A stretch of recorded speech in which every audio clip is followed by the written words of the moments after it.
नमस्कार। आज हम एमए प्रथम वर्ष शिक्षा शास्त्र के पेपर स्पेशल एजुकेशन विशिष्ट शिक्षा विषय के अंतर्गत मानसिक स्वास्थ्य के व्यवहारिक दोषों का अध्ययन करेंगे। Behaviour disorder of mental health. व्यवहारिक दोषों के संबंध में विभिन्न कथन हैं।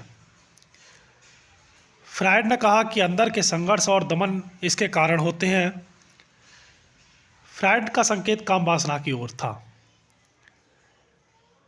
एडलर के अनुसार मानव जीवन की मुख्य 3 समस्याएं हैं: समाज संबंधी, व्यवसाय संबंधी और विवाह संबंधी। यह प्रत्येक में वह अपना स्थान चाहता है। इसके अभाव में हीन ग्रंथि पैदा हो जाती है। जेनेट ने कहा कि शक्ति की कमी इसका कारण है।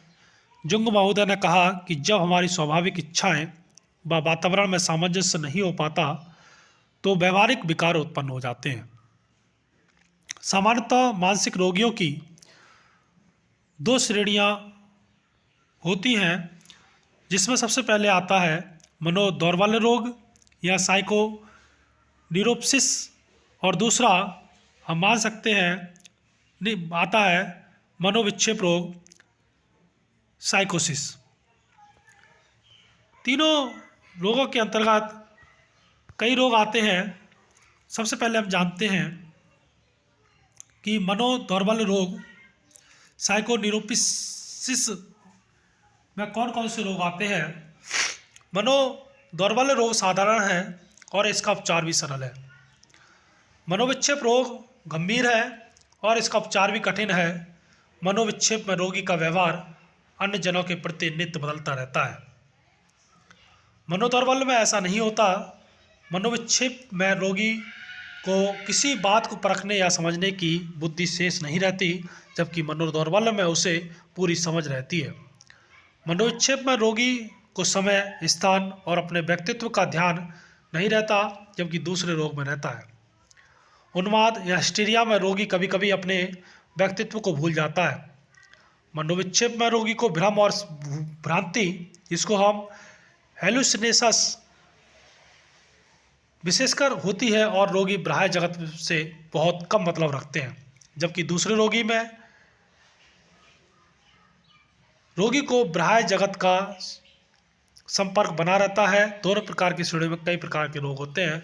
सबसे पहले जानते हैं मनोदौर्बल्य रोग, साइकोन्यूरोसिस, जिसमें सबसे पहले स्नायुविक रोग या न्यूरोस्थेनिया। इस रोग का अर्थ होता है थकान, लेकिन साधारण थकान व इस रोग की थकान में अंतर है। साधारण थकान में विश्राम से लाभ मिलता है, इसमें नहीं मिलता है। यह थकान रात की अपेक्षा दिन में अधिक रहती है और हर समय बनी रहती है। सिर में दर्द, आँखों में घुटन, भरी पर धुंध और दुखन रहती है। पीठ दर्द अधिक होता है। कुछ कुछ गठिया जैसा असर होता है। भूख कम लगती है और भोजन में चुनी हुई वस्तुओं में रोगी रुचि रखता है। अनिद्रा की भी शिकायत रहती है। बिस्तर पर देर तक पड़े रहने पर भी नींद नहीं आती।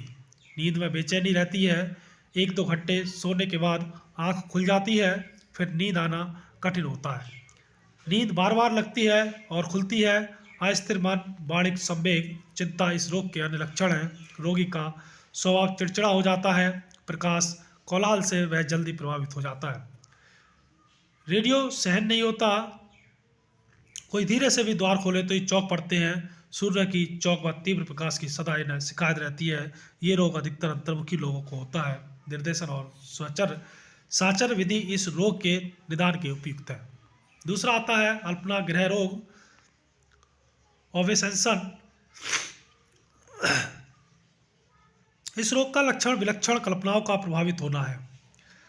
यह कल्पनाएं व्यक्ति को आलसी कर देती हैं। विशेषता यह है कि इस रोग का रोगी प्रायः आध्यात्मिक और विचारशील होता है। उसे बोध रहता है कि उसकी कल्पनाएं अर्थहीन है, किंतु फिर भी वह उसमें क्रियाशील बना रहता है। जब कभी वह किसी हठीली कल्पना से छूटने का प्रयास करता है तो कोई दूसरी आ जाती है और इस प्रकार उसके मन पर उनमें निरंतर लगा रहता है। इसमें रोगी किसी संवेग का अनुभव किए बिना ही उसका प्रदर्शन करता है, जैसे किसी का अकारण हंसना या रोना, प्रसन्न होना या खिन्न होना। यूं ही साधारण जन भी कभी कभी संदेही स्वभाव के होते हैं, किंतु अति हो जाने पर वे मानसिक रोगी समझे जाते हैं। ऐसे रोगियों को शुभ अशुभ का विशेष शंका रहती है। एक व्यक्ति के मन में 13 की संख्या निरंतर घूमती है। वह केवल यही सोचता था कि कोई भी संख्या जोड़ने या घटाने पर 13 ना हो जाए।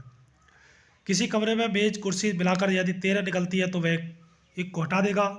यहाँ तक उसके मित्र कभी ओह या नमस्कार, ओ गुड मॉर्निंग अंग्रेजी में नहीं कहते थे। मुक्त साचर्य इसके निदान की प्रमुख विधि है और भय इसके प्रमुख संवेग है। अगला रोग आता है हठ प्रवृत्ति, कंपल्सन। यह रोग भी कल्पना ग्रह जैसा ही है। अंतर केवल इतना है कि कल्पना ग्रह में अकारण या बिना किसी उत्तेजना के अनेक प्रकार के विभिन्न विचार मस्तिष्क में आया करते हैं, लेकिन जब हठ प्रवृत्ति में मानसिक द्वंद्व या भावना ग्रंथियों के कारण रोगी अद्भुत क्रियाएं करता है तो रोगी जानता है कि उसकी ये क्रियाएं अकारण, असंगत या आधार शून्य है। फिर भी वह विवश रहता है कि दूसरे शब्दों में हम कह सकते हैं कल्पना ग्रह मानसिक क्रिया है और हठ प्रवृत्ति शारीरिक क्रिया। एक की क्रिया अव्यक्त है और दूसरे की व्यक्त। इस रोग में रोगी को अपनी चिंताओं और विक्षेपों को क्रिया रूप में व्यक्त करने की सहज प्रवृत्ति रहती है। अगला है भय रोग या फोबिया। इस रोग में रोगी के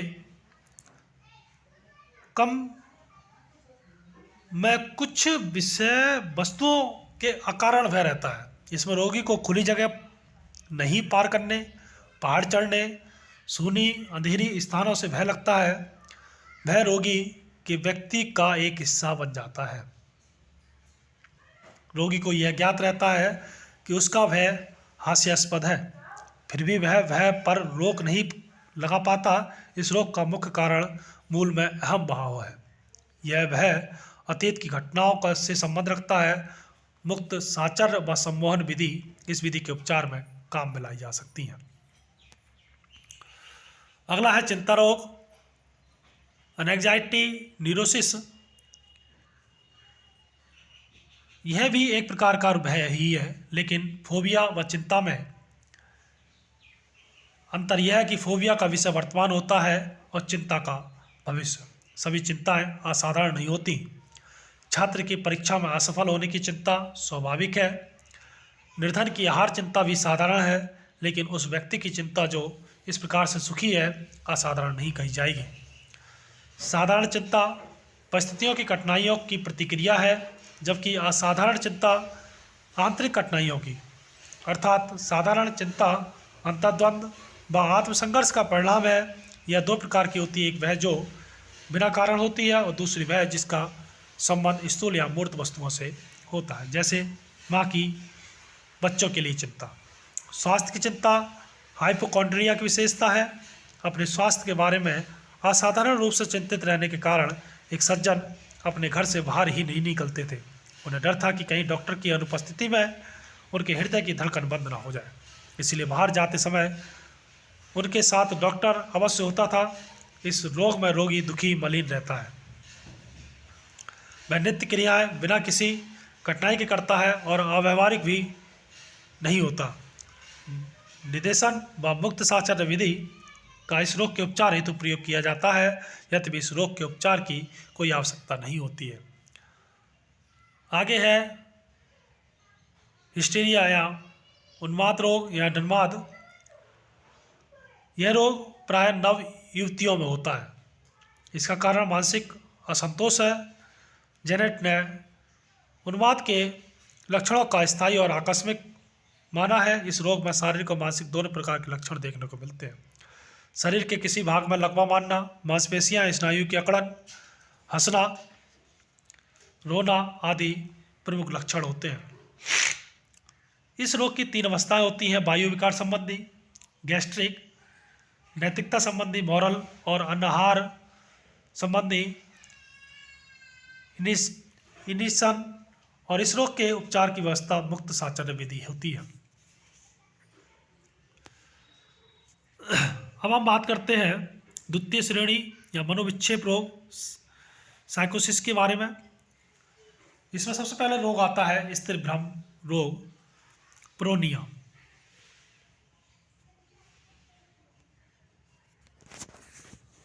इस रोग का प्रधान